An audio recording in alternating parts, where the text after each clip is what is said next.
तो दो चार की बात नहीं कहते, प्रायः ऐसे रहे जो माया में बहुत ही भ्रमित थे और सत्संग के द्वारा संत साधु महात्माओं की कृपा के द्वारा वो ब्रह्म ऋषि बन गए, वो महापुरुष बन गए भगवान की आराधना करके। तो ऐसा नहीं है कि कोई गलत है तो उसको परम पद नहीं मिल सकता, नहीं, वो गलती का सुधार हो सकता है। प्रिया प्रीतम की शरण में है, सुधार हो जाएगा। बहुत जन्मों का बिगड़ा हुआ मन है। जो मंदबुद्धि वैष्णव जनों की, कहीं के भी वैष्णव हो, चाहे गृहस्थ हो चाहे विरक्त हो, यदि भगवत आराधन परायण है, कभी भी उसकी छिद्रान्वेषण वृत्ति से दोष दर्शन न करे। ढूंढे कौन सा दोष हो सकता है, बहुत सावधानी की जरूरत है। आपका चिंतन आपकी स्थिति से हो रहा है, उनका व्यवहार चिंतन उनकी स्थिति से हो रहा है। तो किसी की स्थिति में जब तक अपनी स्थिति नहीं मिलाओगे तब तक स्थिति का पता नहीं चलेगा। तो ये तो तुम्हें पता है नहीं कि अंतःकरण तदात्म क्या उसकी स्थिति में पहुंचे और बात जान ली।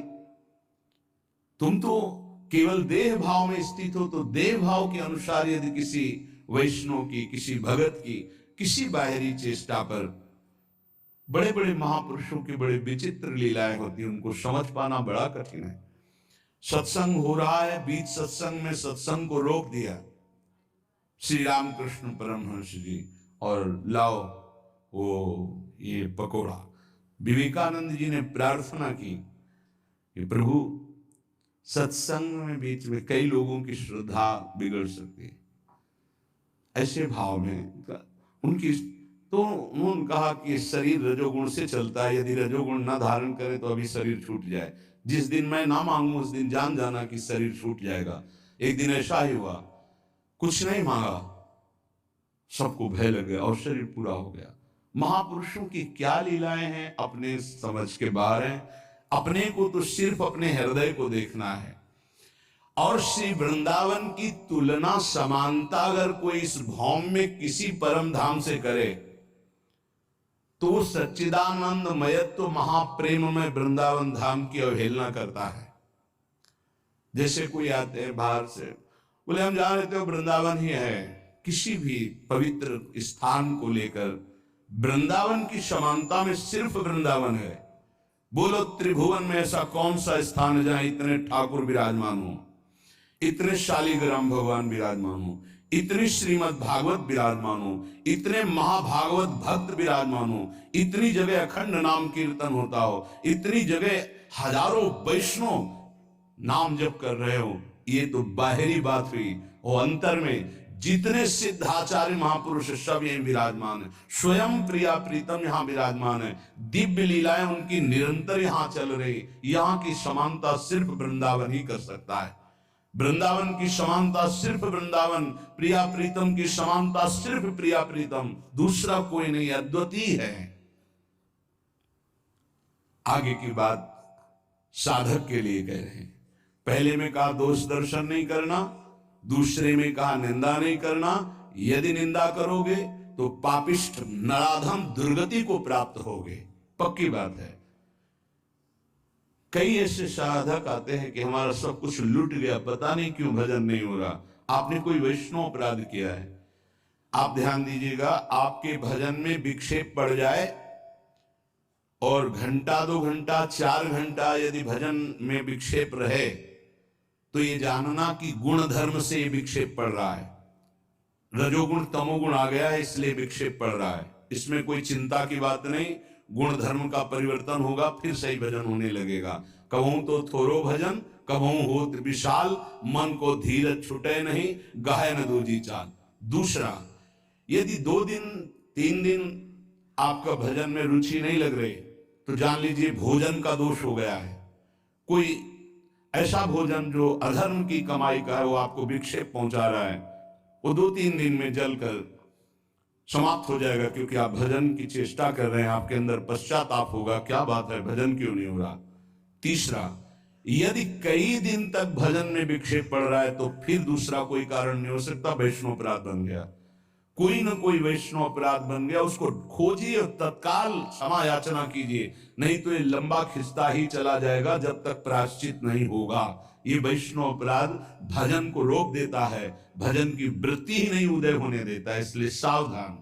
तीसरा, जो भजन में लगे हुए उपासक हैं, असह्य बहु दुर्वचो यदि वदन्ति साक्षात् स्त्रियं बलादपहरन्ति चेत् प्रियसुतादिकं घृणन्ति वा धनाद्यपि च जीवनं यदि हरन्ति वृन्दावन स्थितास्तदपि ते प्रिया मम भवन्ति वन्द्याः सदा।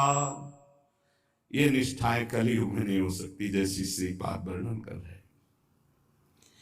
यदि वृंदावनवासी हम हैं, प्रिया प्रीतम के उपासी हैं, कोई मेरे सामने मुझे गाली दे रहा है, मुझे बिल्कुल विचलित नहीं होना।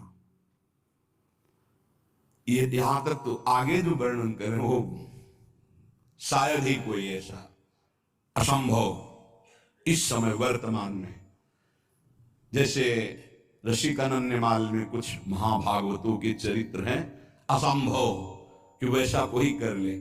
किसी के पुत्र को कोई मार दे और उसका चरणामृत उतारे। बड़ा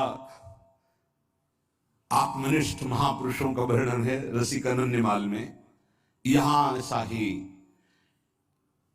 कोई असह्य दुर्वचन गाली मुझे दे, मैं वृंदावन का आश्रय प्रिया प्रीतम कर लिया हूं, तो मेरा कर्तव्य है सह जाना। यद्यपि ये भी कठिन पर ये सह सकते हैं, लेकिन आगे जो लिखा है कैसे उसका वर्णन करें। मेरे सामने जबरदस्ती यदि मेरी अर्धांगिनी, मेरे पुत्र, मेरी संपत्ति, उसका अलग अलग भाव लिखा है।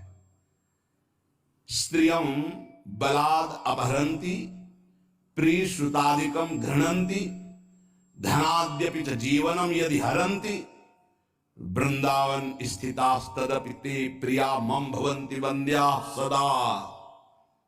गजब की बात है, गजब की है।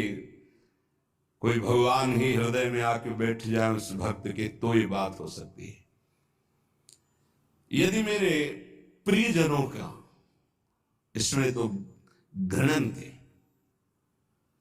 अंग भंग कर देना, मारना पीटना, तो भी मैं जो प्रिया प्रीतम का उपासी है, वृंदावन का आश्रय लिए वैष्णव है, मैं हाथ नहीं उठाऊंगा, मैं दुर्वचन नहीं बोलूंगा। धन, पत्नी, पुत्र आदि के साथ अभद्र व्यवहार कर रहा है, मैं उस पर हाथ नहीं उठाऊंगा, मैं उसको दंड नहीं दूंगा, मैं दुर्वचन नहीं करूंगा। तो क्या ये मेरे प्रियाजू का जन है, ये वृंदावन का आश्रित है। ते प्रिया मम भवन्ति वन्द्याः, मैं सर ही झुकाऊंगा, वंदना ही। ये बहुत कठिन बात है। नहीं, ये इतनी बड़ी स्थिति ऐसा रसिकानंदमाल में कई भक्तों के चरित्रों में पाया गया है। गजब की निष्ठा। ये निष्ठा तो केवल नाथ सकल संपदा तुम्हारी, मैं सेवक समेत सतनारी, पूरी दृढ़ निष्ठा। श्रीपाद कह रहे हैं कि ऐसे को श्यामा श्याम की प्राप्ति के लिए कोई अन्य उपाय करने की जरूरत नहीं, स्वयं श्यामा श्याम वर्ण कर लेते हैं। मेरे संबंध से, मेरे धाम के संबंध से तुमने क्षमा किया, तो हम तुम्हारे सारे अपराधों को क्षमा करते हैं और स्वीकार करते हैं।